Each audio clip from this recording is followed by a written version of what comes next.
Hello everybody, my name is James, hope you're doing well and welcome back to another video, and today we're going to be talking about Sauber's verdict on its two drivers, as well as a Ferrari revelation. If you enjoyed the video, make sure to leave a like and subscribe for more Formula 1 content. Also make sure to follow me on X at James's Pit Lane, I'll leave a link in the description, but let's jump straight into the video. So let's start with Sauber, with team principal Jonathan Wheatley believing that his driver pairing of Nico Hülkenberg and Gabriel Bortoleto is the closest that he's ever seen. Now, Sauber have had a really strong 2025 season. It did not start out too strongly, but as the season has gone on, the team have brought upgrades. You know, some were introduced in Spain, some were introduced in Austria, and now the team are consistently fighting for points. Now, Bortoleto sits 17th in the driver's standings with 14 points, while Nico Hülkenberg is 9th with 37, and the reason there is such a points gap between the two drivers is because Hülkenberg managed to secure that brilliant podium in Silverstone. Now, Wheatley's career dates back 35 years and he's worked with multiple driver combinations. For example, at Red Bull,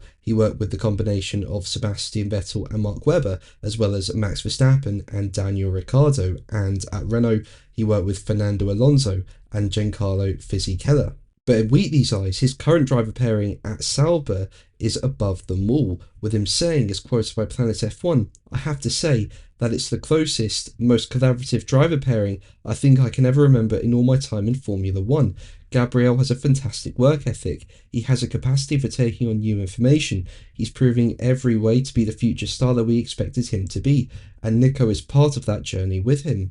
On the other side of the engineering table, you've got this extraordinary experience in Nico's proven talent, but as a team, we're very pleased with both our drivers." Now, as we know, Sauber are going to become Audi in 2026, and I think this season is going to serve as a real boost for Sauber going into next year. Yes, it's brand new regulations, so it means everything that's done this year doesn't really matter for next year and beyond, but the progress they've made and the way their two drivers are performing, it's going to be a big boost going into 2026 and beyond.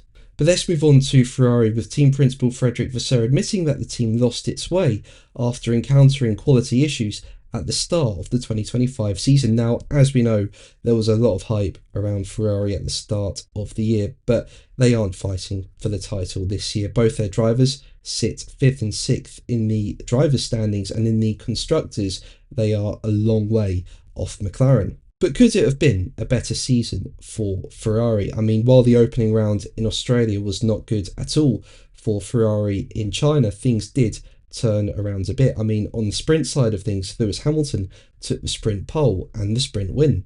But there was disaster a day later in China when Hamilton was disqualified from the Grand Prix for excessive plank wear, while teammate Charles Leclerc was also excluded from the results for driving an underweight car. Now, as we know, ride height has been spoken about as being an issue for Ferrari in 2025, and now Vasseur has admitted that Ferrari had to increase the ride height of the SF25, putting the car outside of its optimum performance window.